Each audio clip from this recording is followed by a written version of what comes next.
Como dijimos previamente, el cromosoma metafásico es la forma máxima de compactación de la cromatina. Es la forma máxima de compactación del ADN y es la unidad estructural de segregación de la información hereditaria. Los cromosomas metafásicos poseen una estructura bastante particular. En esta microscopía electrónica, en realidad, se logra ver algunos cromosomas con estructuras diferentes que dependen del largo de sus brazos. Los brazos del cromosoma son las porciones que se encuentran entre la construcción primaria, que se denomina centrómero, y el telómero, que es el extremo, ¿sí?, de los cromosomas. Cada cromosoma metafásico está formado por dos cromátidas hermanas, cada una de ellas proveniente de la replicación de una misma molécula de ADN.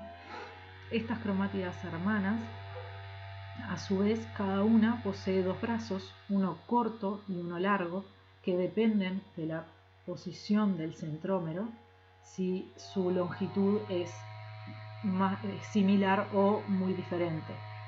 A su vez, algunos cromosomas en humanos poseen una construcción secundaria que define una región de ADN denominado ADN satélite. Ese ADN en realidad se denomina así porque antiguamente al microscopio óptico se visualizaba como un ADN, una región que estaba pegada a un cromosoma, y luego con la mejora de las microscopías y de las tinciones se logró identificar que lo que existía entre esos dos ADNs era una construcción secundaria y que en realidad ese satélite formaba parte del cromosoma al cual parecía estar pegado.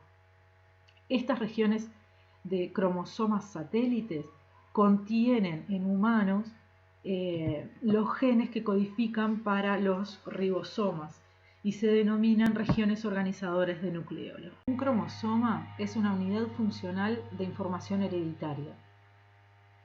Cada molécula de ADN debe ser transmitida a las células hijas íntegra para no producir ninguna alteración en el genoma de las células hijas.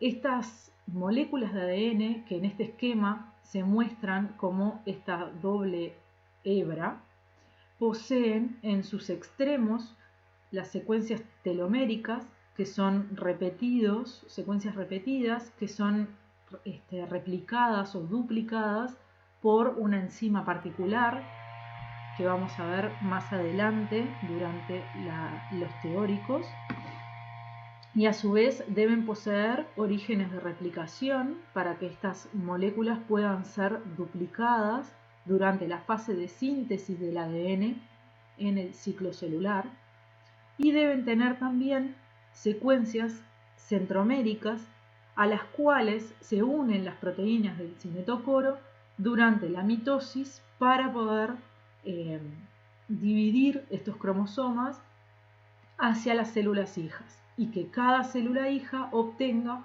una molécula de ADN completa durante la segregación. La citogenética es la rama de la ciencia que analiza la cantidad y la morfología de los cromosomas. Los cromosomas se pueden describir en base a la posición del centrómero como metacéntricos, submetacéntricos, acrocéntricos o telocéntricos. En humanos, este tipo de cromosomas no está presente, teniendo solamente estos tres tipos diferentes.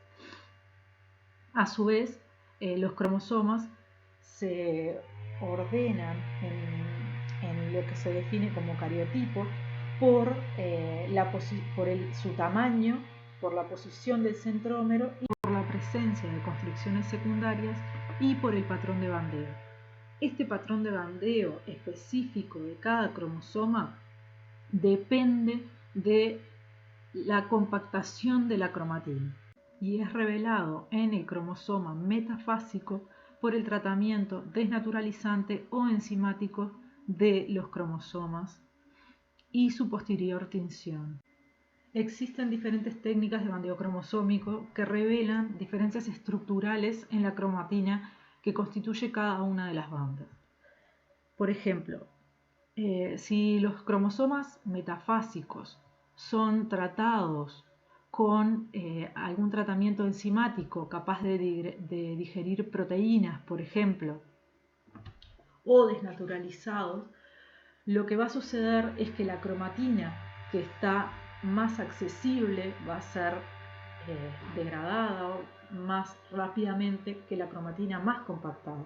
Y por lo tanto, si luego esos cromosomas son teñidos con algún colorante, lo que va a suceder es que las regiones oscuras van a ser regiones de heterocromatina más compactada. Por lo tanto, esas serían zonas que son zonas inactivas de la expresión génica y zonas de replicación tardía, mientras que las bandas claras, las que no se tiñeron, porque en realidad lo que sucedió es que, por ejemplo, las proteínas que estaban ahí fueron degradadas, pertenecen a zonas que son transcripcionalmente activas y de replicación temprana durante la fase de síntesis del ADN. Después existen otros tipos de bandeos, como el bandeo R, que es un bandeo que produce un patrón opuesto al del bandeo G, que en realidad lo que se hace es tratar con un agente alcalino, el ADN, antes de hacer la técnica de bandeo. Y después hay otros tipos de bandeos, como el bandeo C, por ejemplo, que es un bandeo que marca la heterocromatina constitutiva y pericentromérica de los cromosomas. En la imagen se esquematiza cómo se observan las diferentes bandas de la cromatina. En estas regiones, por ejemplo, donde los loops están más abiertos, ¿sí?, serían bandas claras, mientras que estas regiones de cromatina más condensada pertenecerían a bandas oscuras en el bandeo G. Existen además otras técnicas de localización cromosómica, como hacer el FISH o la hibridación in situ fluorescente sobre cromosomas, mediante las cuales es posible localizar determinadas regiones del cromosoma, como por ejemplo una región génica o alguna región centromérica o telomérica de un determinado cromosoma. Esta técnica se basa en realidad en la desnaturalización del ADN y en la hibridación por complementariedad de bases de sondas que están marcadas de manera fluorescente y que por lo tanto hibridan con un cromosoma. En este caso, si se observa la imagen, se ven dos marcas fluorescentes sobre un cromosoma, lo que indica que la sonda hibrida efectivamente sobre esta región. Esta técnica puede utilizarse como forma de detectar alteraciones, por ejemplo, traslocaciones cromosómicas, mediante la combinación de sondas que producen diferentes colores según el cromosoma en el que hibridan. Por ejemplo, este es un ejemplo de un cariotipo espectral en el cual se observan los distintos cromosomas teñidos con colores diferentes. Esta técnica es útil cuando nosotros estamos estudiando, por ejemplo, pacientes donde puede haber un intercambio de ADN entre un cromosoma y otro, ya que veríamos intercambio de color entre ellos.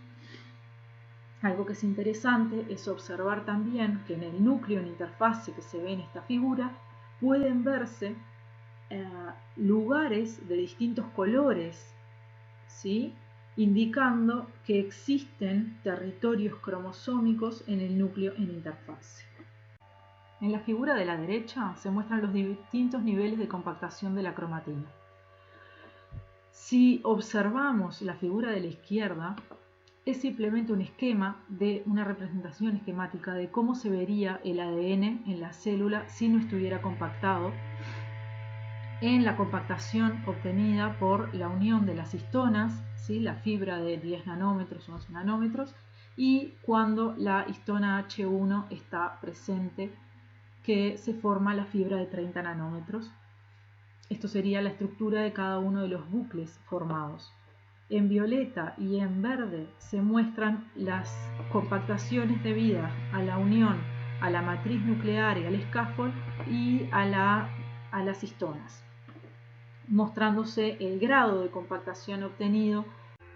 Existe una clara correlación entre los niveles de compactación de la cromatina y la actividad transcripcional del ADN. De hecho, la fibra de 30 nanómetros en la cual la histona H1 ya está presente indica que la transcripción es inactiva, mientras que en la fibra de 10 nanómetros la transcripción es activa y la unión de las histonas es requerida para neutralizar las cargas negativas del ADN. Luego, los distintos niveles de compactación cada vez mayores son requeridos, por ejemplo, para los mecanismos de segregación en la duplicación de las células. Si bien la compactación del ADN es requerida en la célula por todo lo que dijimos previamente, genera algunos problemas como qué es lo que sucede durante la replicación del ADN y durante la transcripción. Estos dos problemas van a ser abordados durante los teóricos siguientes. Y por último queríamos comentarles esta técnica que fue descrita hace algunos años, mediante la cual fue posible describir la estructura in vivo de los cromosomas durante la mitosis y durante las diferentes etapas del ciclo celular. Esta técnica llevó a la caída de un paradigma de la genética clásica, en la cual se describe la fibra de 30 nanómetros como el lugar donde existe la represión transcripcional. Y en vivo lo que se vio se observó que sucede es que en la eucromatina las fibras de 10 nanómetros están en una composición o en una posición más relajada, mientras que en la heterocromatina, que es donde no existe la transcripción, estas fibras están formando estructuras más densas pero desordenadas.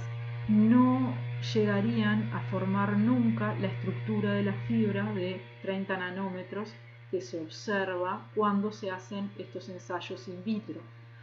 Por lo que se piensa que esta estructura en realidad es una estructura que aparece por un defecto de la técnica de purificación de la cromatina.